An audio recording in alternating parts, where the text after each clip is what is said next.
आज 12वीं का छात्र हूँ। मैं ग्राम सुजानपुर से रहने वाला हूँ।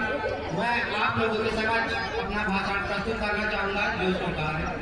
हमारे विद्यालय के प्रांगण में उपस्थित हमारे सभी अतिथिगण, सहनाचार्य और अध्यापक को मैं नमन करता हूँ और इस विशाल संख्या में पधारे हुए मेरे सभी छोटे बड़े भाइयों बहनों के समक्ष मैं अपनी बात 2 लाइनों से शुरू करना चाहूँगा जो कि इस प्रकार है। ये बात हवाओं को बताए रखना, ये बात हवाओं को बताए रखना, रोशनी होगी चिरागों को जलाए रखना, रोशनी होगी चिरागों को जलाए रखना। लहू बांध कर जिसकी हिफाजत की है हमने, ऐसे तिरंगे को सदा अपने दिल में बसाए रखना। कुछ इसी प्रकार की भावना हर एक हिंदुस्तानी के मन में होनी चाहिए, क्योंकि हमें यह आजादी और ये संविधान भीख भी नहीं मिला है। इस आजादी और संविधान के पीछे हमारे अनेक वीर सैनिकों ने अपना जीवन कुर्बान किया है, तब जाकर हमें यह आजादी और संविधान प्राप्त हुआ है।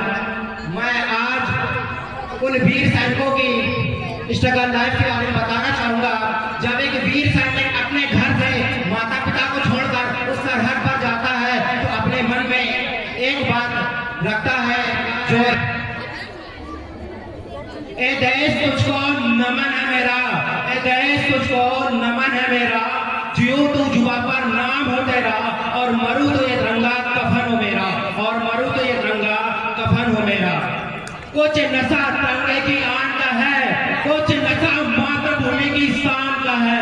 हमें लहराए ये तिरंगा हर जगह, हमें लहराए ये तिरंगा हर जगह। ये नशा हम हिंदुस्तानियों की शान का है, ये नशा हम हिंदुस्तानियों की शान का है। दोस्तों, इस धरती पर अनेक वीर पुत्रों ने जन्म लिया।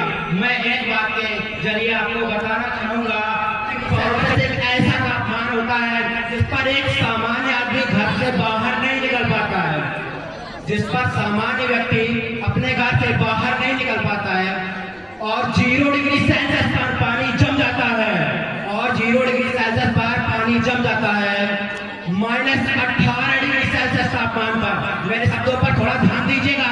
-18 डिग्री सेल्सियस तापमान पर हमारे देश का एक वीर सैनिक उस सरहद पर हमारी रक्षा के लिए सीना तान कर खड़ा रहता है, सीना तान कर खड़ा रहता है, जिसकी बदौलत हम लोग इस संतप्त भारत में अपनी चैन की सांस ले पाते हैं। दोस्तों, इसी प्रकार हमारे देश के अटल बिहारी वाजपेयी जी ने एक बात कही थी कि भारत का टुकड़ा नहीं है, ये जीता जागता एक राष्ट्रदूत है, ये बंधन की धरती है, ये अभिनंदन की धरती है, ये अर्पण की भूमि है, ये दर्पण की भूमि है। इसकी नदी नदी हमारी गंगा है, इसका कंकड़ कंकड़ हमारे लिए संगम है। हमें जिएंगे तो इस भारत के लिए और मरेंगे तो इस भारत के लिए। मरने के बाद भी गंगा जल में बहती हुई हमारी अस्थियों को यदि कोई कान लगाकर सुनेगा तो मात्र एक आवाज आएगी, मात्र एक आवाज आएगी, भारत माता की जय, भारत माता की जय।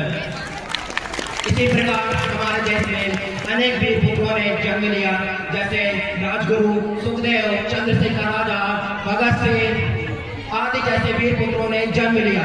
मैं आज एक बात के जरिए आपको सुखदेव की उस घटना का वर्णन करना चाहूँगा जब सुखदेव को फांसी की सजा होने वाली थी और उनकी माता आखिरी बार अपने पुत्र से मिलने जेल में जाती है, अपने बेटे से एक सवाल पूछती है, ए बेटा, तू मुझे इतनी जल्दी छोड़कर चला जाएगा, अभी तो तेरी उम्र ही क्या हुई है, अभी तो तेरी उम्र ही क्या हुई है। जानकारी के लिए बताना चाहूँगा, जब सुखदेव को फांसी की सजा हुई थी उनकी उम्र मात्र 23 वर्ष की, मात्र 23 वर्ष की। इस उम्र में एक बालक अपने घर से निकलना सीखता है। उस उम्र में हमारे देश के वीर सैनिक इस देश के लिए अपनी जान निछावर कर रहे थे। अपनी माँ की बात सुन करके हमारे सुखदेव, देशभक्त सुखदेव बोलते हैं, ओ माँ तू रो मत, ए माँ तू रो मत, मुझे आज जाने दे, आज मुझे जाने दे, कल हजारों लाखों सुखदेव पैदा होंगे जो कि हुए, जिनकी बदौलत आज हमें संतप्त भारत में चैन की सांस लेने का सौभाग्य कर पा रहे हैं। इसी प्रकार मैं आज हमारे देश में अनेक प्रकार की समस्याएं उत्पन्न हो रही है, जिनके कारण हमारे देश की एकता और अखंडता पर मंडरा रहा है, जिससे कि राजनीतिवाद, ओछा राजनीतिवाद, आतंकवाद, भ्रष्टाचार, इन समस्याओं के कारण हमारे देश की एकता और अखंडता पर खतरा मंडरा रहा है। इस समस्याओं का सामना कोई एक आदमी नहीं कर सकता, हम सबको मिलकर के इन समस्याओं का सामना करना होगा और इनका समाधान निकालना होगा। मैं अपने शब्दों को दो पंक्तियों के साथ चाहूंगा। वह खून कहो किस मतलब का जिसमें उबाल का नाम नहीं, वह खून कहो किस मतलब का जिसमें उबाल का नाम नहीं, वह खून कहो किस मतलब का जिसमें उबाल का नाम नहीं, वह खून कहो किस मतलब का जो आ सके देश के काम नहीं, वह खून कहो किस मतलब का जिसमें जीवन न रवानी हो, वह खून नहीं पानी है, वह खून नहीं पानी है जिसमें उबाल का नाम नहीं, वह खून कहो किस मतलब का जिसमें उबाल का नाम नहीं, जो अपरवस्त होकर बहता है वह खून नहीं पानी है, वह खून नहीं पानी है। उस दिन लोगों ने सही सही खून की कीमत पहचानी थी, जिस दिन सुभाष ने मांगी बर्मा पे कुर्बानी थी। बोले सुभाष, स्वतंत्रता के खातिर बलिदान तुम्हें करना होगा, स्वतंत्रता के खातिर खुद को बलिदान तुम्हें करना होगा।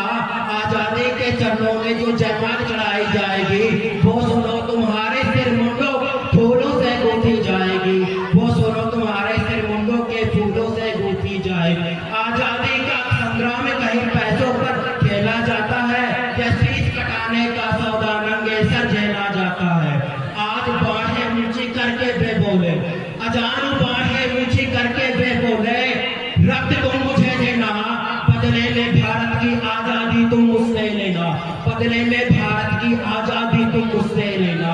हो गई सभा में उथल पुथल, सीने में न दिल समाते थे, हो गई सभा में उथल पुथल, सीने में न दिल समाते थे। इनके लाम के नारे कोसों तक छा जाते थे, इनके लाम के नारे कोसों तक छा जाते थे। हमें देंगे रक्त, बस यही सब देते थे। रण में जाने को युवक खड़े तैयार दिखाई देते थे, खड़े तैयार दिखाई देते थे।